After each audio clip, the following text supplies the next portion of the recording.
Thank you for downloading this Brum Radio podcast. For more podcasts, visit brumradio.com. I'm Dave Massey. I'm joined online by Finty Williams, who is coming to Birmingham as part of the Ocean at the End of the Lane from the 23rd to the 27th of May at the Alexandra Theatre. This is currently touring, big tour, currently touring until October of 2023. Good afternoon, Finty. How are you? I'm very good. Thank you for having me. You're just in Sheffield at the moment. What's it been like? It's been great. We're 6 months into our tour, and Sheffield is a beautiful city, and it's got such an amazing theatre community.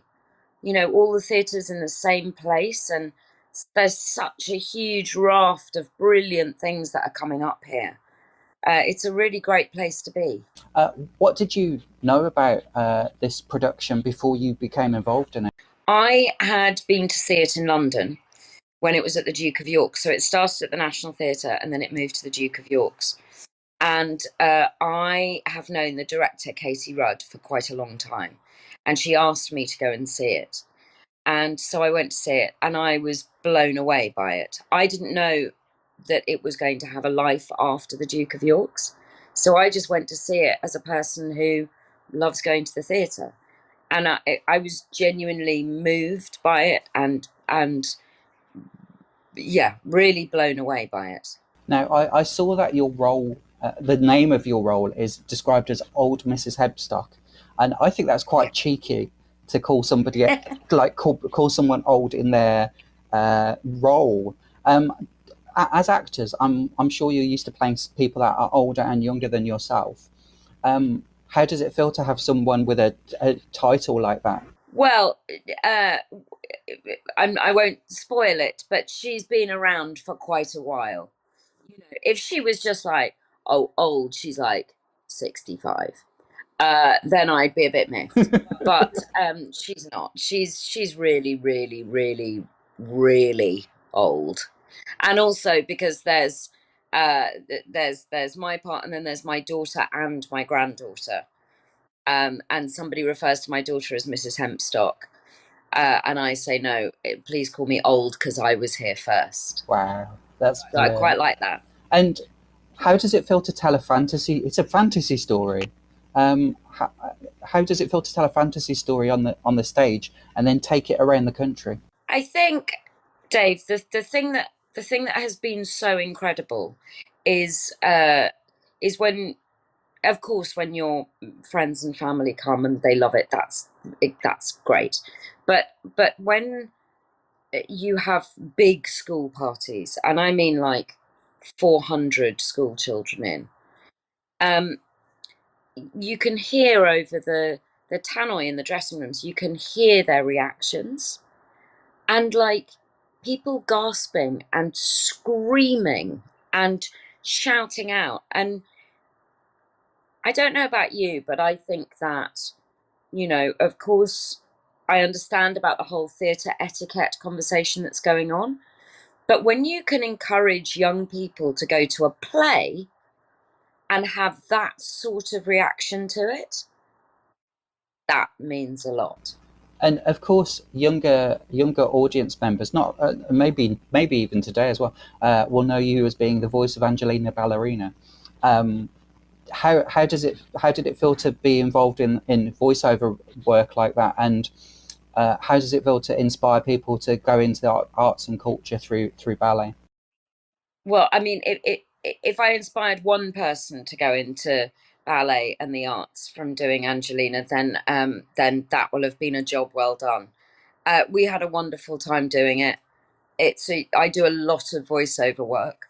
That was probably the most fun. But because it was quite a long time ago, my son was still tiny when I did that. So now there are people in this company who are in their 20s, who are the same age as him.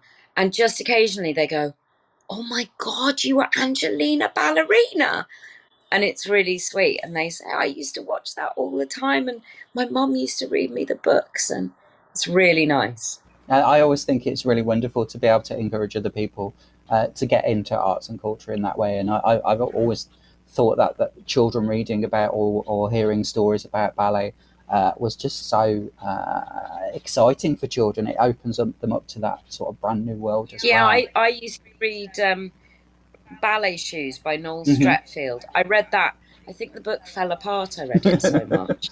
But that means it was a really loved book. Do you have a theatre that is your home theatre that you consider to be the one that you love to go and see shows at or love to perform at? I've been really lucky enough to work at the Globe 3 times. And that's unlike anything I have ever experienced. I've had the happiest times of my life there. You get people who just don't want to go home at the end of the day. They just want to sort of stay there. It's all outside. So, you do the play and you do it from June through to October sometimes. So in the summer, we did Macbeth there. And, you're putting ice pops down inside your costumes to keep you cool. And then by the time you get to October, you're putting heat packs down inside your costumes to keep warm.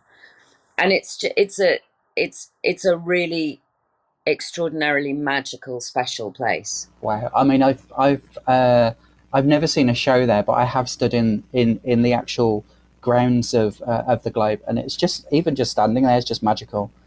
You sort of you feel that sense of history from it, and to be performing there, that must be wonderful to just be there really. As well.